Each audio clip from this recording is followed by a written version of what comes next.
지치신 길 십자가의 길 외롭고 무거웠던 길 골고다의 거친 언덕길 지치신 주님의 음성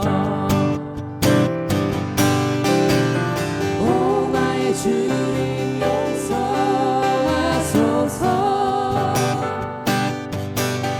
죄인 위에 고난 받으셨네 이 세상에 생명 주시길 그렇게도 원하셨던 길 머리에는 가시면류관 허리에는 붉은 창자국 손과 발목 다 찔리신 지치신 주님의 모습 오 나의 주님 오 나의 주님 용서하소서 죄인 위에 고난 받으셨네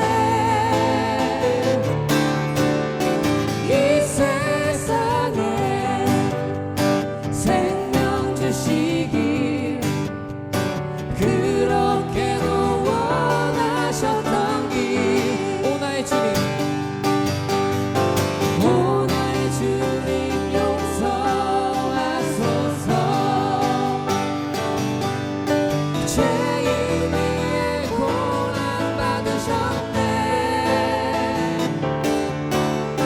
이 세상에 생명 주시길 그렇게도 원하셨던 길 이 세상에 생명 주시길 그렇게도 원하셨던 길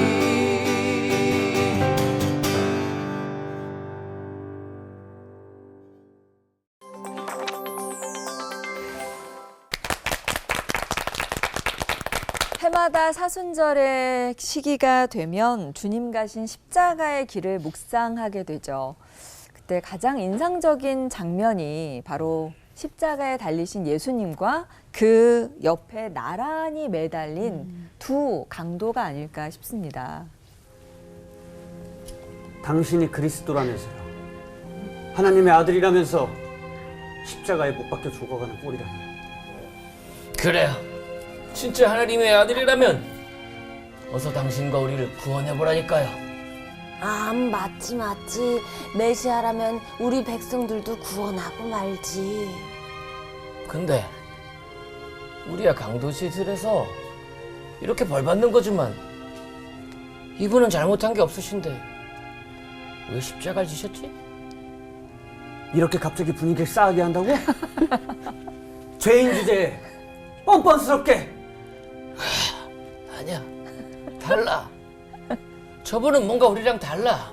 무슨 소리야? 예수여, 저를 기억하소서. 오늘 내가 나와 함께 낙원에 있을 것이다. 저는요. 저는요. 너희 말고 너만. 저희 다시는 연기하지 않는다고요. 굉장히 웃어야 할지 울어야 할지 모르는 예수님 그런 이렇게 분위기네요. 십자가 달리신 분이 웃으면서 얘기하세요. 네. 너희 말고 너 손은 어떻게 하시는지. 저 연기는 네. 진짜 하지 말아요. 그래서 네. 안 되겠다. 네. 제가 아, 이 짧은 선곡을 이렇게 하면서 딱 생각하는 게 네. 목사님 이거 미친 사람 아닙니까? 아니, 피트성에 지금 자기도 못 가누는 이 사람한테 맞아. 자기를 기억해달라고 하는 게 그러게. 어떻게 보면 이게 지금 아까 제가 했던 연기가 막 뻔뻔스럽다고 욕한 게 그렇지. 이게 더 현실적이지 않는 거. 안 나? 그렇죠. 그쵸? 목사님도 연기하시면서 대답해 주세요. 네. 이 부분을. 네. 연기로 몰입이 안 되시죠? 점점 무리한 요구를 하게 되네요. 현실적인 게 문제인 거야. 신앙은 현실이 아니거든. 현실 너머의 세계를 바라봐야 되는데 너무 현실적이야. 너무 현실적이었어. 나 현실적이지 않았어. 그렇으면 그 우리가 신앙이 실패하는 이유가 현실 세계에 갇혀 있기 때문이 아닐까.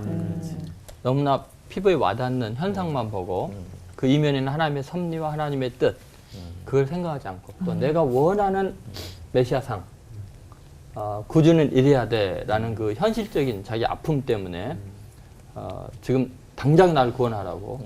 그러나 어쩌면 하나님은 내 문제 속에서 더 놀라운 일들 또 세계적인 여러 가지 사건 속에서 더 깊은 전 인류를 구원하고자 하는 하나님의 뜻이 있었던 거죠. 예수님이 지금 죽어가는 그 사건 자체가 현실적으로 보면 실패자인 것 같지만 전 인류의 죄를 대속하는 대속의 귀한 사역이 진행되고 있었던 거죠. 그러니까 현실적인 문제인 거죠. 맞네. 어쨌든 천국행 막차를 탄 그 강도를 부러워하시는 분들이 많으실 텐데 오늘 설교에 한번 귀 기울여 보시길 바라겠습니다. 차준희 목사님 설교부터 청해 듣겠습니다.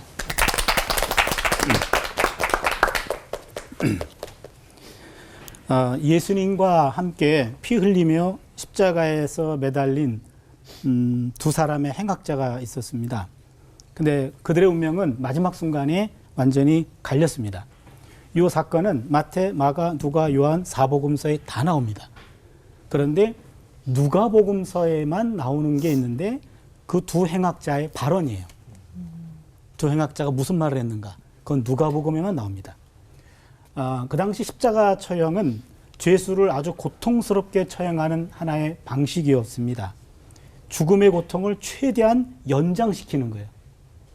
가장 고통스럽게 죽어가게 하는 것. 그게 십자가 처형이었고 노예나 반역자들에게만 십자가 처형이 주어졌습니다. 그러니까 예수님의 십자가 처형은 최고의 고통이었고 그리고 최악의 수치스러운 죽음이었습니다. 그런데 우리는 이 십자가의 그 파라독스를 여기서 보게 되는데요. 이 세 부류의 사람들이 나옵니다.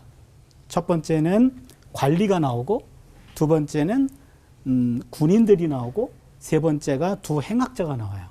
그런데 먼저 관리들은 예수님을 하나님이 택하신 자 그리스도라고 말하고 조롱해요. 두 번째 군인들은 유대인의 왕이라며 말하고 조롱해요. 또 다른 행악자는 그리스도라며 하고 조롱해요. 그런데 여러분 잘 보시면 요 세 사람들이 하고 있는 요 말이 다 틀린 말이 아니에요. 예수님의 참 모습이에요.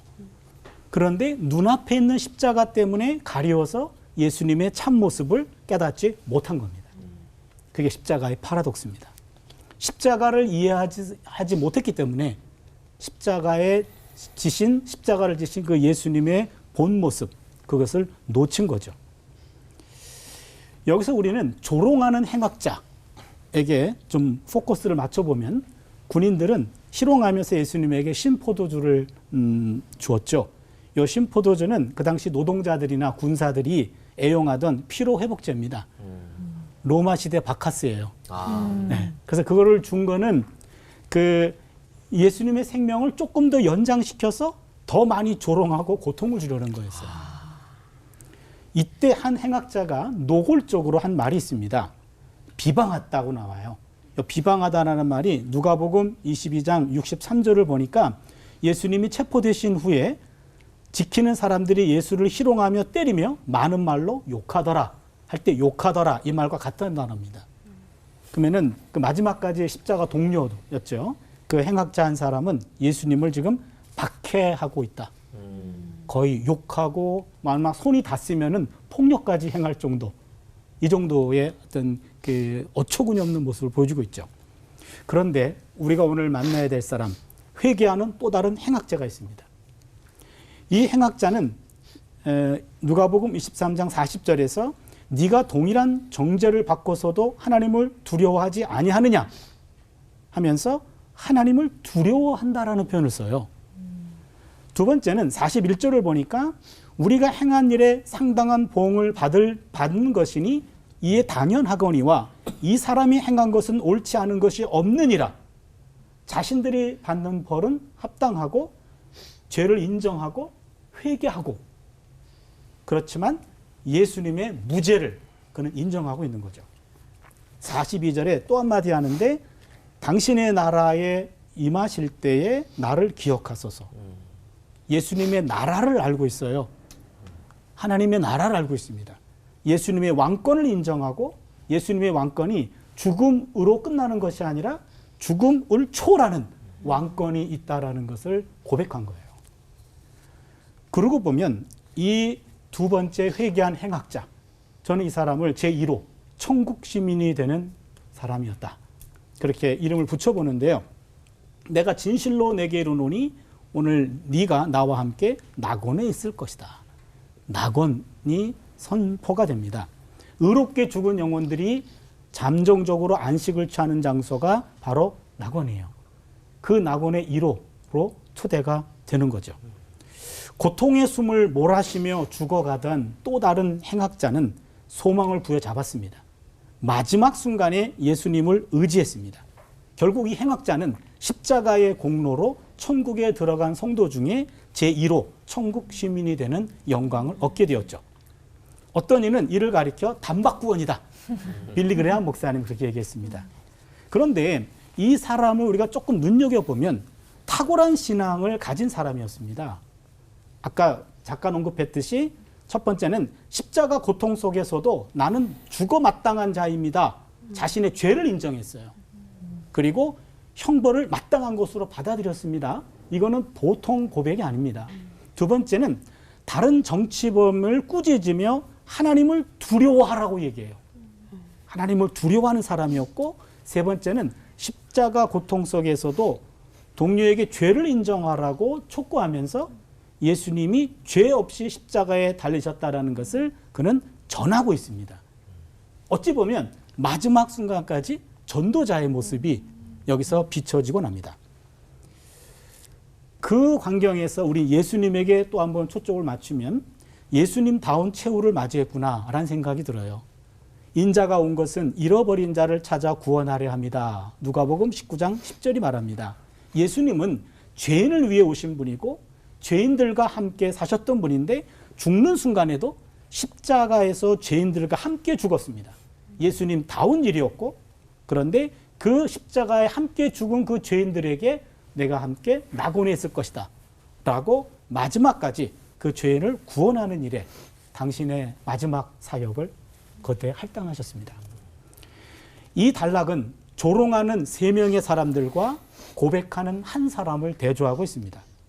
자기들이 하는 일을 알지 못하고 있는 다수의 사람, 자신의 죄를 인정하고 예수를 고백하는 한 사람. 오늘 우리에게도 이런 두 부류의 사람이 있을 겁니다. 오늘의 본문은 회개하는 행악자와 같은 사람이 되라 라는 것을 마지막으로 가르쳐주는 예수님의 교훈입니다. 기도합니다. 하나님, 우리는 구원의 길을 걸어가고 있는 용서받은 죄인이어서 하나님을 두려워합니다. 우리의 마지막 호흡까지 예수님을 전하는 자들이 되게 하여 주시옵소서. 예수님의 이름으로 기도드립니다. 아멘. 감사합니다.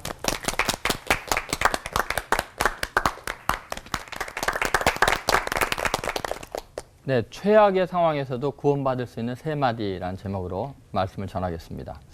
우리는 살아가면서 자기 자신에게 실망할 때가 참 많습니다. 이 지경인데 구원받을 수 있을까? 그런데 오늘 본문에 나오는 이 십자가 상에서 예수님께 오늘 너가 나와 함께 낙원에 있으리라, 이 말을 들은 사람이 행악자였다는 것. 어쩌면 이 사람이 구원받을 수 있으면 여기 앉아있는 여러분과 저는 구원의 희망이 있지 않을까 하는 생각을 하게 됩니다. 도대체 이 사람은 그 죽음의 순간에 그 최악의 상황에서 3마디 해놓고 구원을 받았는데 도대체 그 의미가 뭘까요? 도대체 우리가 구원받을 수 있는 조건이라는 것, 그것이 어떤 것일까요? 첫 번째, 이 사람이 한 말의 특징은 하나님에 대한 경외감, 하나님에 대한 두려움이었습니다. 오늘 39절, 40절, 누가복음 23장 39절, 40절에 이런 말씀이 있습니다. 달린 행악자 중 하나는 비방하여 이르되 내가 그리스도가 아니냐? 너와 우리를 구원하라 하되, 하나는 그 사람을 꾸짖어 이르되 내가 동일한 정죄를 받고서도 하나님을 두려워하지 아니하느냐. 여러분, 우리가 구원받을 때 가장 중요한 요소가 하나님에 대한 두려움입니다. 근데 이 사람이 지금 너가 동일한 죄를 범하고도 하나님을 두려워하지 않느냐라고 하나님에 대한 경외감을 표현하고 있죠. 인간이 죄를 지으면 하나님에 대한 두려움이 생기기 마련입니다.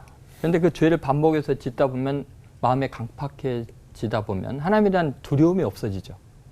두려움이 없어지는 것이 가장 비극적인 일입니다. 왜냐하면 회개할 마음이 안 생기기 때문이죠. 그래서 그 어떠한 상황에서도 이 두려움이 구원받을 수 있는 첫 번째 가장 중요한 요소입니다. 사도행전에서도 가슴을 치면서 사람들이 두려워하면서 우리가 어찌하여 구원을 얻으리까? 이런 사람들은 다 구원을 얻었습니다. 두 번째 구원받을 수 있었던 아주 중요한 이유는 자신의 유죄와 예수님의 무죄를 인정하는 고백입니다. 41절에 이렇게 나와 있습니다. 우리가 행한 일에 상당한 보응을 받는 것이니 이에 당연하거니와 이 사람의 행한 것은 옳지 않은 것이 없느니라 하고. 여러분, 사람이 고통을 겪으면요, 변명거리가 많습니다. 핑계가 많습니다. 억울한 생각이 듭니다. 그런데 지금 십자가에 매달려서 가장 고통스러운 순간에 자신이 당연히 상당한 보응을 받는다. 이런 일을 당해도 싸다, 우리는. 그러나 예수님은 무슨 흠이 있느냐, 뭐 잘못한 게 있으신가? 그분은 여전히 무죄하다고 선언을 하는 것입니다.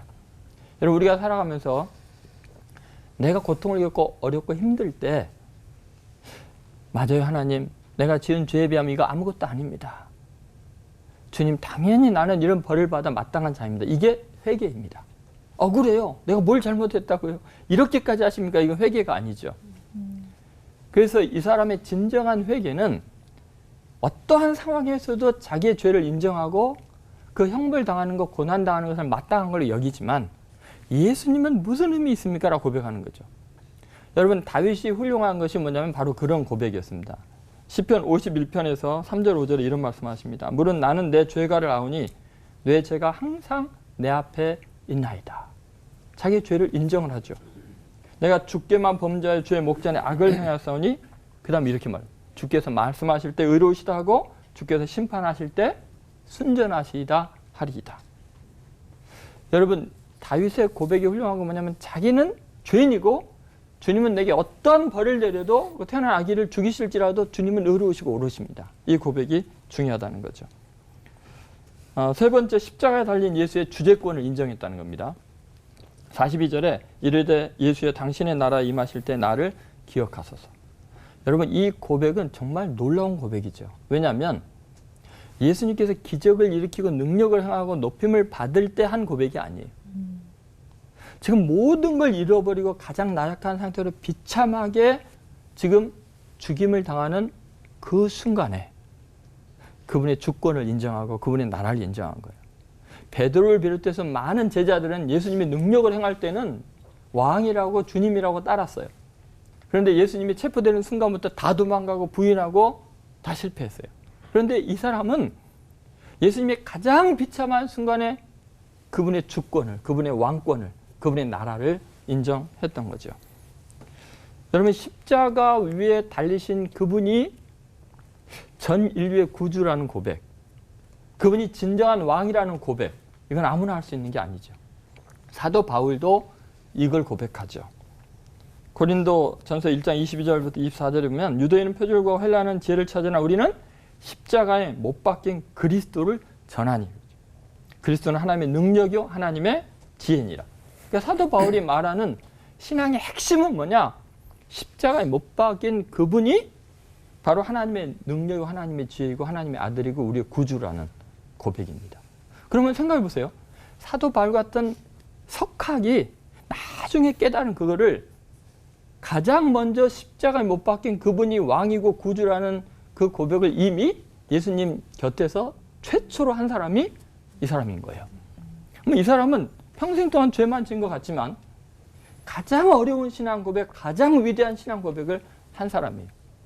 만약에 많은 사람들이 이 사람은 뭐 아까도 그런 말이 있었습니다. 뭐 그냥 순간적으로 구원받은 그런 사람이라고 생각하겠지만, 만약 이 사람의 구원을 가벼운 거라고 값싼 구원이라고 생각한다면 우리들은 신앙이 굉장히 잘못된 것일 수 있습니다. 그럼 우리는 비싼 구원을 얻었습니까? 뭐 대단한 일을 행했습니까? 여러분, 꼭 오직 은혜로 구원받는 거예요. 십자가 달린 그분에 대한 고백이 우리의 지난 모든 죄를 완전하게 사하고 우리를 새롭게 하는 하나님의 능력이라는 것을 믿으시고, 어떠한 상황에서도 이 신앙 고백을 잊지 마십시오. 하나님을 두려워하는 거, 내 죄를 인정하고 어떠한 상황에서도 주님이 옳습니다라고 고백하는 게 신앙이고, 그리고 십자가에 달린 그분만을 붙들고 그분만을 의지할 때 최후의 승리를 얻는, 구원이 보장된 승리자가 될 줄로 믿습니다. 기도하겠습니다. 하나님 아버지, 어떠한 상황에서도 내가 비록 큰 죄인이라 핑계할 수 없을 때에도, 주님이 조롱당하고 멸시당하는 참혹한 시절에도 여전히 나의 죄를 자복하고 주님이 옳으시다 고백하며 십자가 위에서 주님의 그 구원의 섭리를 받아들이고 주의 주권과 주의 나라를 기억하며 승리하는 저희들이 되게 하여 주옵소서. 예수님의 이름으로 기도드리옵나이다. 아멘.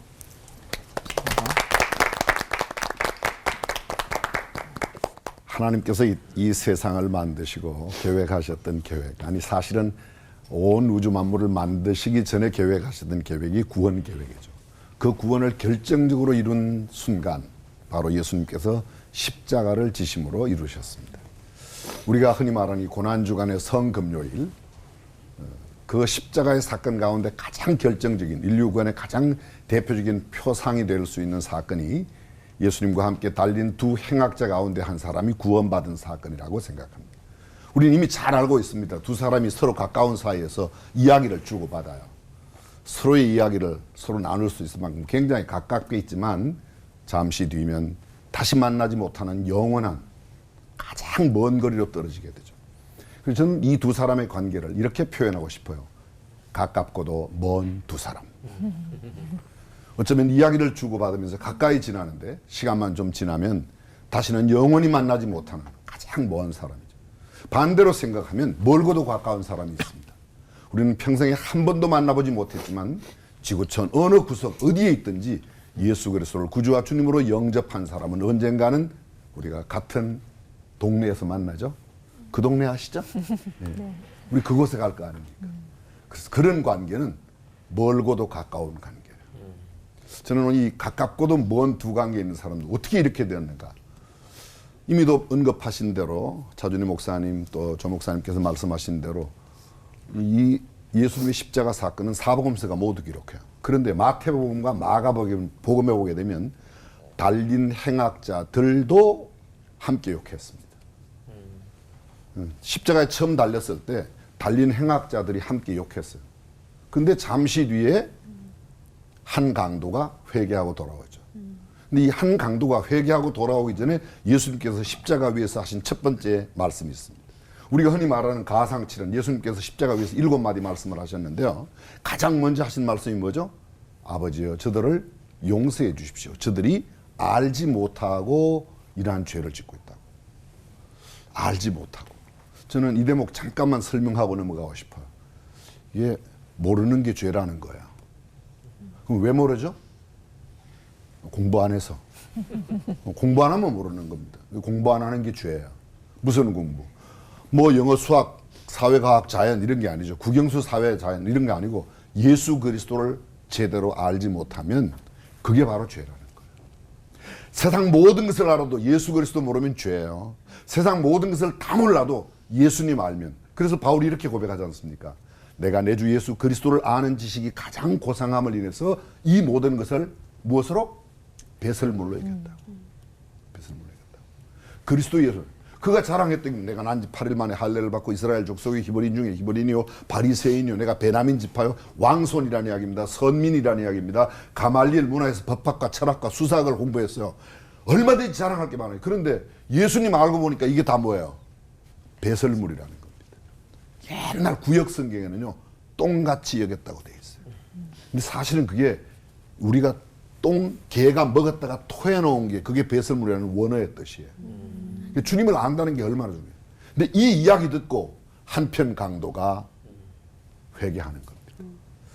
전하에 내려오는 구전에 의하면요, 이 강도들은 함께 같은 장소에서 동일한 범죄를 짓고 사형을 함께 같은 범죄를 했습니다. 같이 사형 언도를 받았습니다. 같은 시간에 같은 자리에서 죽어갑니다. 예수님과 함께 또 그렇게 죽어갑니다. 근데 예수님의 첫 번 이야기를 듣고 한편 강도가 달라졌어요. 이분은 그리고는 자기에 대해서 이미도 우리 조 목사님께서 꼼꼼하게 짚으셨고 또 차준희 교수님 잘 말씀하셨는데요. 너와 나는 동일한 정죄를 받고서도 죄관이 생긴 거예요. 죄를 보는 거지. 우리는 정죄를 받아서 죽어간다. 죄의 삭시 사망이란 죄의 삭스에 따르는 사망으로 그렇게 우리는 죽는다는 걸 알고 있는 겁니다. 그리고 말씀하셨듯이 어찌하여 하나님을 두려워하지 않느냐. 신관이 생겼어요. 어쩌면 이 사람은 평생 예수님이 누군지 모르고 살았을 거예요. 하나님이 한 번도 하나님을 의식해 본 적도 없어요. 그런데 하나님에 대한 관점이 생긴 겁니다. 너와 나는 동일한 정죄를 받고서 어찌하여 하나님을 두려워 아니하느냐. 이 사람이 행한 것은 옳지 않은 것이 없느니라. 예수 그리스도의 무죄성, 죄 없는 그분이 바로 나의 죄를 대신하여 죽어간다고 하는 그런 것을 고백하는 거죠. 이미 다 언급하신 내용들이. 이 고백이 잠시 뒤에 영혼을 완전히 갈라놓는 결과를 가져오는 거죠. 저는 우리가 살아가면서요, 지금 같은 가정 안에서 가족끼리 함께 살고 있어요. 남편이라고 부르고 아내라고 부르고 자식이라고 부르고 아빠라고 부르고 엄마라고 부르는데 이런 사이 가운데서도 지금은 엄마 아빠고 같은 솥에 같은 밥을 먹고 같이 지내지만 언젠가는 다시 만나지 못할 먼 사람이 있다는 사실을 생각해 볼 필요가 있어요. 이 얼마나 큰 비극이에요. 지금은 가족인데 재산을 물려주고 상속권을 다, 그러나 다시 만나지 못할 영원한 것으로 갈라진다고 생각하면 우리의 애절한 마음은 이 잃어버린 영혼들을 구원하는 일이 돼야 되지 않을까라는 생각을 갖습니다. 가깝고도 먼 두 사람이 아니라 멀고도 가까운 사람이 될 수 있는데 하물며 가까이 있는 이 사람들 함께 영원한 하나님 나라의 가족이 되는 일에 우리의 마음과 정신을 쏟을 필요가 있다. 강도의 마지막 이야기는 제가 다 못했지만요, 당신의 나라에 임하실 때 나를 생각하소서. 당신의 나라를 생각하고 있고 내세관, 구원관 이런 것들이 다 생겼다는 말입니다. 자, 긴 이야기는 생략하고 우리 모두가 가깝고도 가까운 사람, 같은 스튜디오 안에서 또 함께 이 시청하시는 모든 시청자 단 한 명도 빠짐없이 구원받아 하나님의 자녀로 아멘. 한 동네 천국에서 만날 수 있기를 바랍니다. 기도하겠습니다. 하나님, 예수 그리스도의 구속의 그 놀라운 능력은 온 인류를 구원하고도 남음이 있을 터인데 그러나 여전히 그것을 알지 못하여 하나님의 자녀가 되지 못한 채 영원한 지옥의 형벌로 가는 사람이 있다면 이보다 큰 비극이 어디 있겠습니까? 우리로 하여금 단 한 명이라도 더 주님과 함께 영원히 가는 천국의 백성 되는 이 거룩한 구원 사역이 이루어지도록 주께서 복내려 주옵소서. 예수님의 이름으로 기도합니다. 아멘.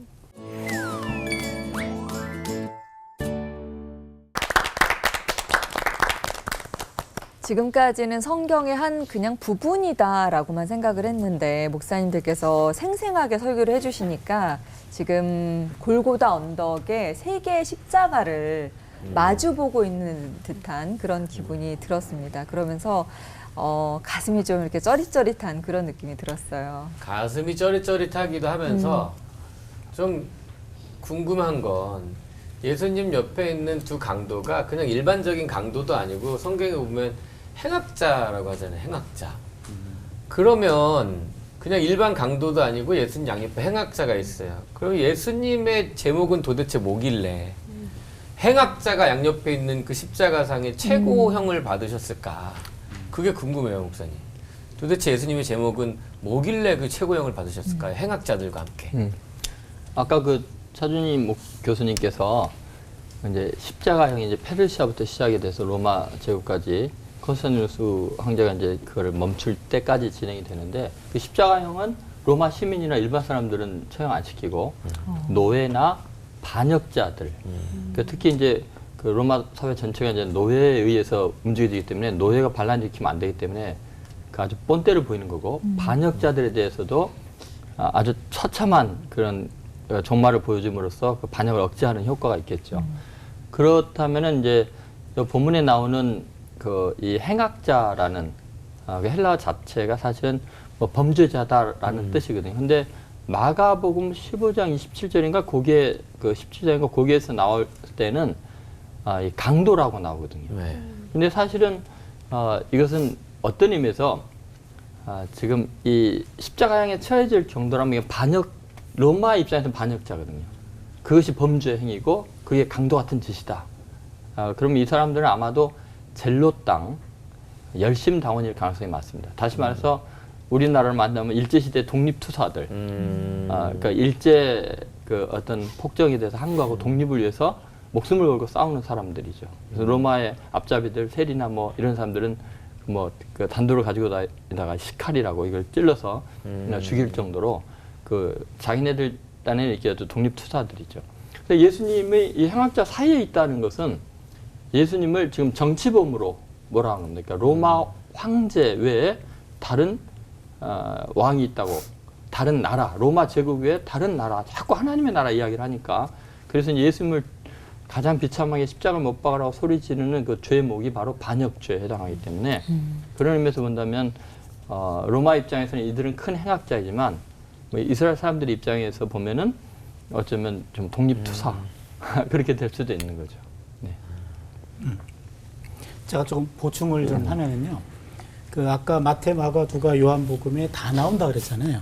그런데 그 강도를 가리키는 용어가 둘로 나뉘어져 있더라고요. 그 아까 목사님 마가복음 15장 17절 거긴 강도라고 나와 있는데 그 레스타이라고 하는 헬라어예요. 근데 그 단어는 원래 혁명가, 반란자 그런 뜻이거든요. 그러니까 마가복음은 그렇게 돼 있어요. 그리고 마태복음 27장 38절도 강도라고 돼 있어요. 레스타이. 제가 좀 주목하고 싶은 것은 왜 누가복음 23장 32절 39절에서는 행악자라고 했을까? 카쿠르고이라고 하는 다른 단어예요. 다른 단어. 완전히 행악자입니다. 이거는 나쁜 사람이에요. 근데 원래 그 레스타이라는 말은 유대인들에게 있어서 일부에게는 독립투사이기 때문에 일부는 그들에게는 존경받는 사람이었어요.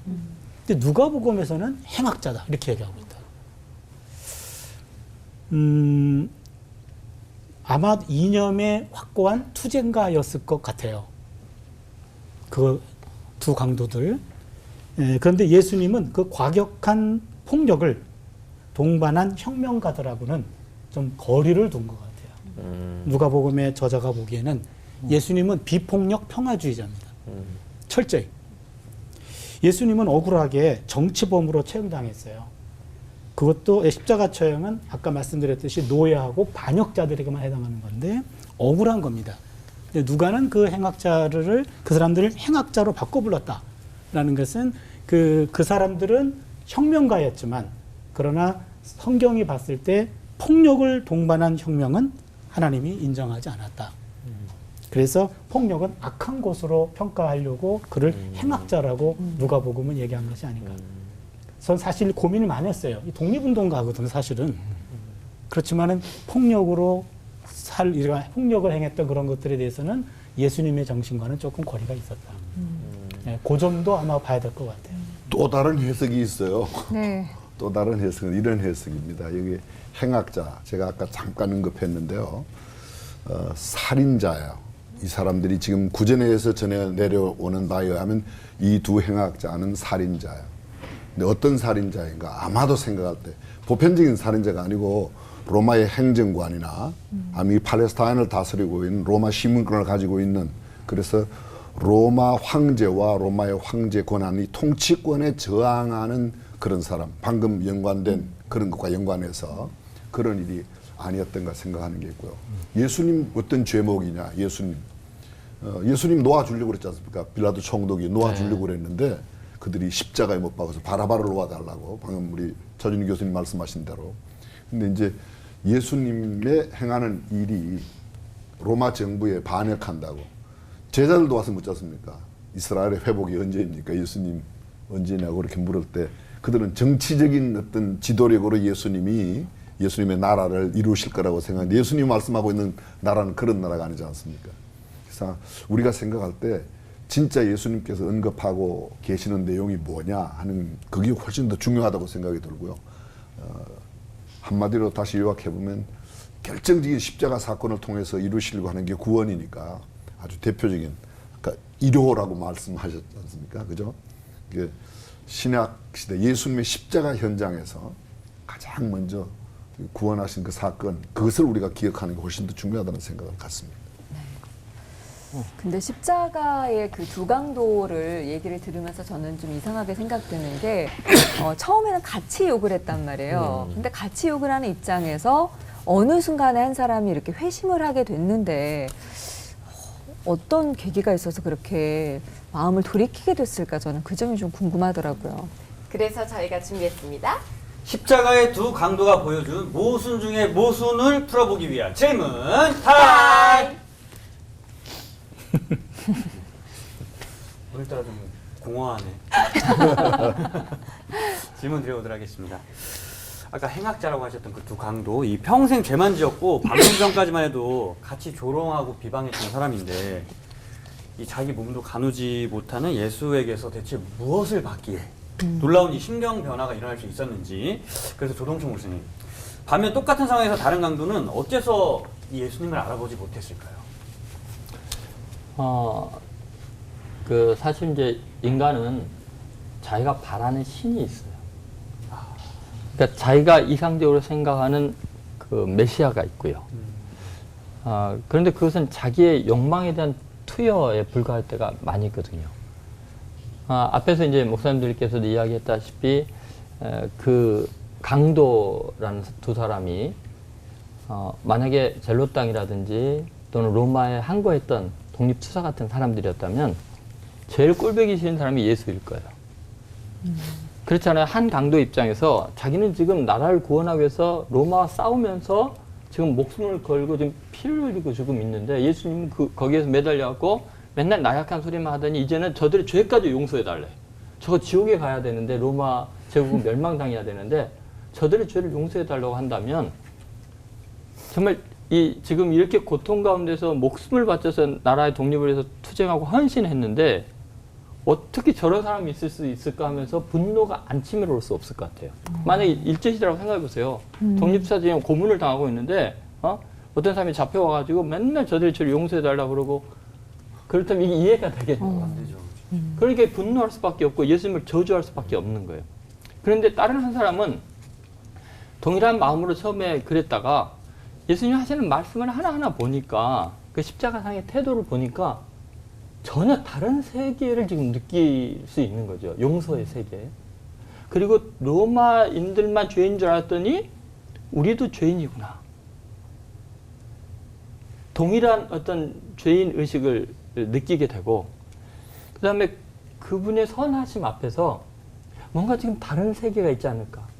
저분이 이렇게 용서하고 평화로울 수 있는 것은 어쩌면 영원한 나라가 있지 않을까. 그러면 내가 꿈꾸는 정말 독립된 나라, 로마 제국을 물리적으로 제거해서 쟁취한 그런 평화가 아니라 팍스 로마나 같은 힘에 의한 평화가 아니라 용서와 사랑의 세계, 하나님의 영원한 나라에 대한 갑자기 눈이 열렸을 것 같아요.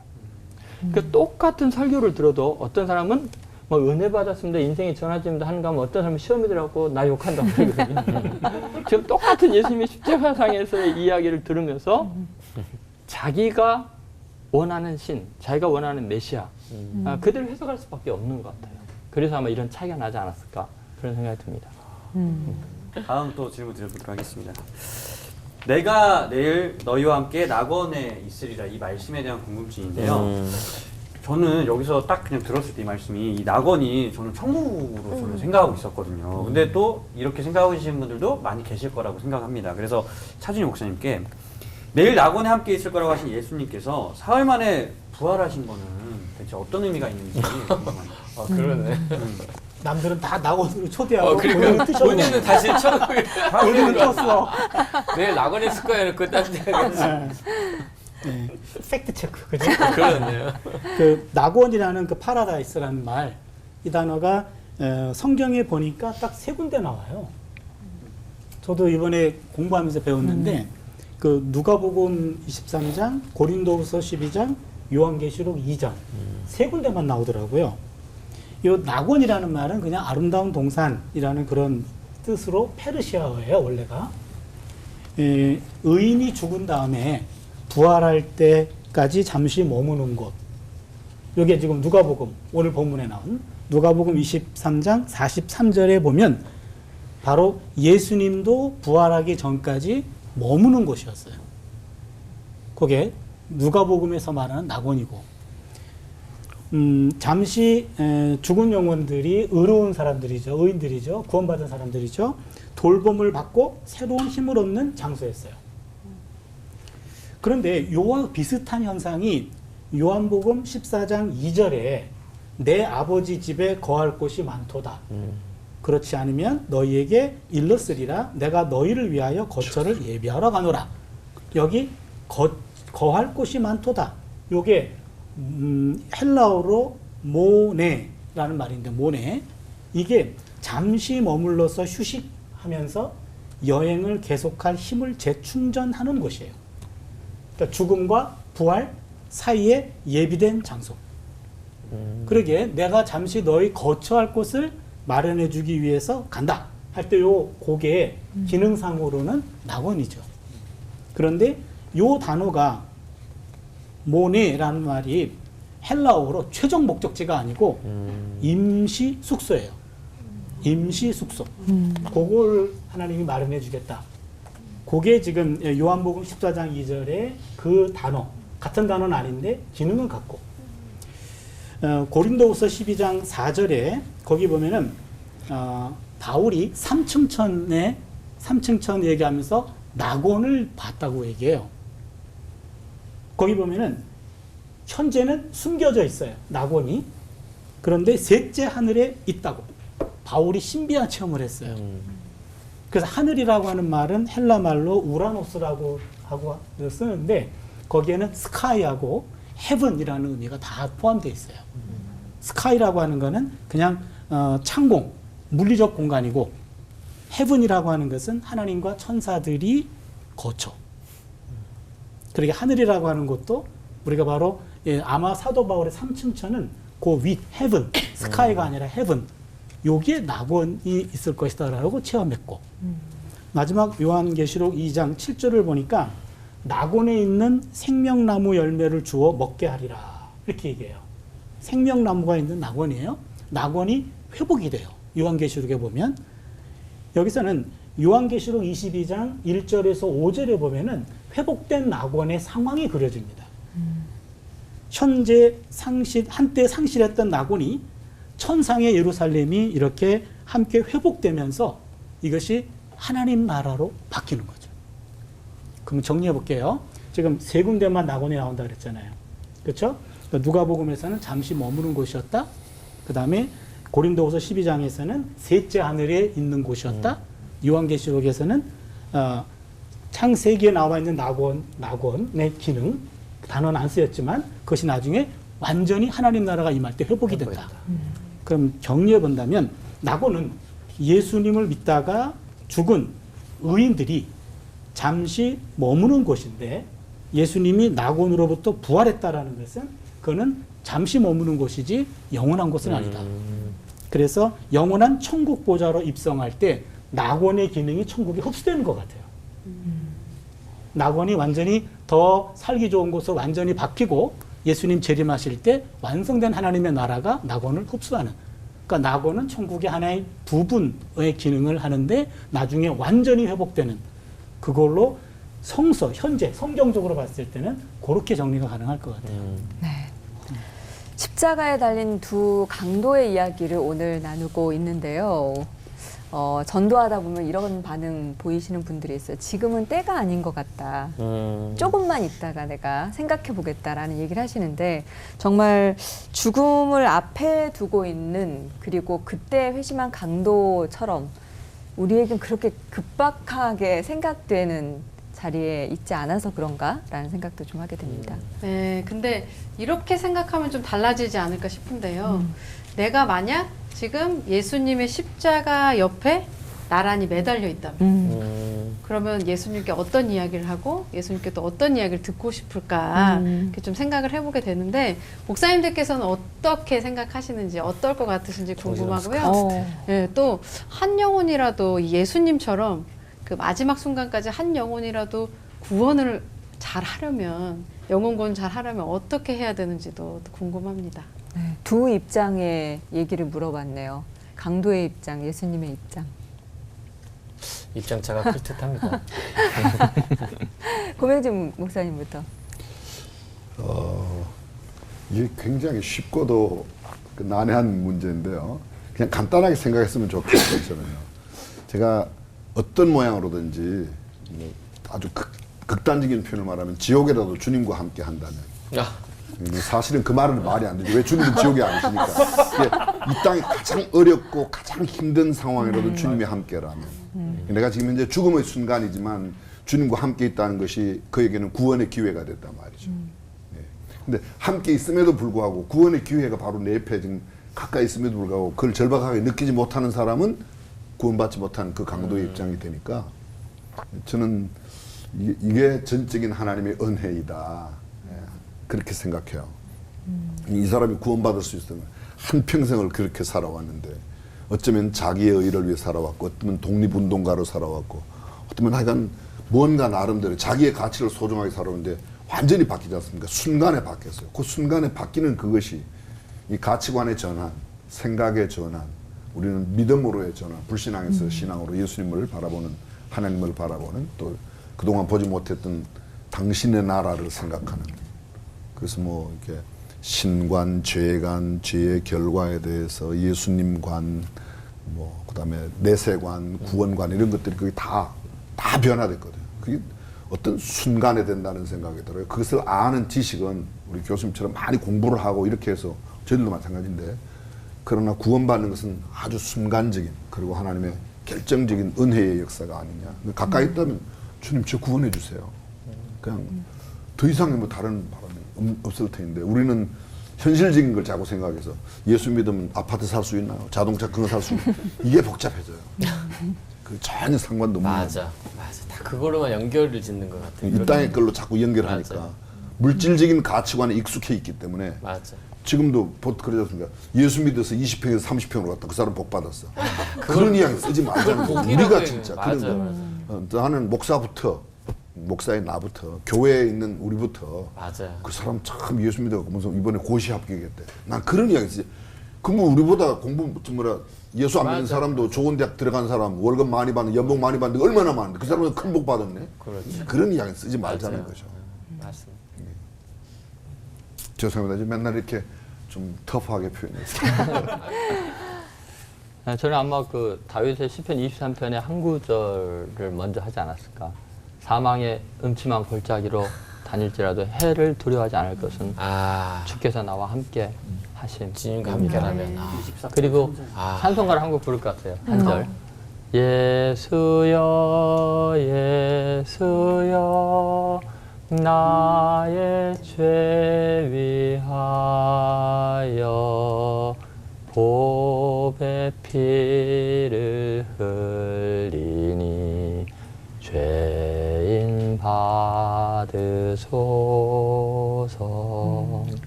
그리고 아마 옆에 있는 다른 강도에게 이런 말을 할 것 같아요. 걱정하지 마. 나 같은 죄인도 구원받는데 너는 훨씬 더 구원이 쉬울 거야. 그렇게 전도하지 않을까 하는 생각이 듭니다.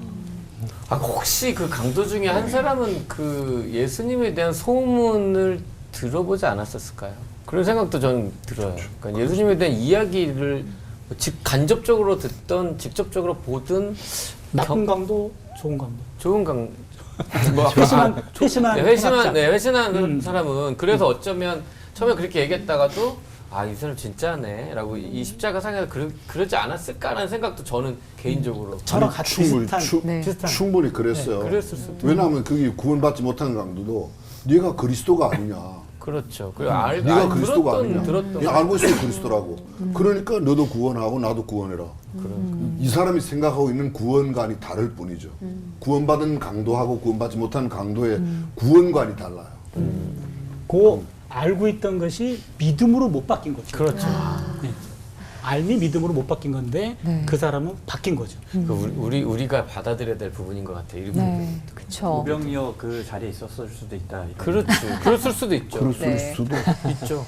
십자가의 두 강도 이야기가 남의 이야기 같지가 않고요. 맞네. 그 두 강도의 모습 속에서 우리의 모습을 또 보게 되는 것 그러네. 같습니다. 주님을 따르고 믿는다고 하면서도 자기 십자가를 지고 제대로 주님을 믿지 못하는 그런 모습도 좀 돌아보게 되는데 그래서 이렇게 부활의 주님만 더 소망하게 되는 것 같습니다. 자, 오늘 받은 은혜 한마디씩 정리하면서 맞춰볼 텐데요. 부활절에 만나는 십자가의 두 강도는 나에게 우리에게 네모다. 네모 안에 무엇을 넣으실지 차준희 목사님부터. 저는 마지막 기회다. 마지막 기회다. 마지막 기회. 나의 알을 신앙으로 고백할 수 있는 마지막 기회다. 저는 견고한 구원의 보장이다. 그렇게 말하고 싶네요. 가깝고도 먼 두 사람. 내게 가깝고도 먼 두 야, 사람. 근데 제가 저거 하려고 그랬었는데. 네. 이게 다 가지고 말씀하시더니 우리 올퍼원 처음부터 가족분들 내겠는데. 어떤 은혜 받으셨는지. 아, 또 바로 이제 저는 로또다. 그러면 이거로 맞네. 인생 역전이다. 오. Exactly. 내 안에 회심한 강도 있다. 내 안에 너 있다. 내 안에 너 있다. 그 강도의 고백을 날마다 하면서 아, 살고 맞아, 있는. 맞아. 네. 저는 입구냐 출구냐. 어느 쪽은 아. 낙원으로 들어간 입구고 아. 어디는 거기서 나가는 출구이기 때문에 오. 입구냐 출구. 멋있습니다. 입구냐 출구냐. 안경을 누르시면 왜? 왜 벗는지 알아? 주님 앞에 제일 나의 무의식적이야, 벌거 무의식적. 보고 네. 깨끗이 이렇게. 네. 자, 마주 씨. 저는 짜준이 목사님 마지막 기회다에서 약간 베껴가지고 마지막 승부다. 내가 귀엽게. 역전할 수 있는. 올인. 올인. 네. 다 걸어. 자, 오늘 끝인사는 나에게 주신 십자가 구원의 은혜를 헤아리면서 외치어 보도록 하죠. 네. 유일한 소망이 되시는 십자가 부활의 주님과 하나 되는 시간. 올고 와.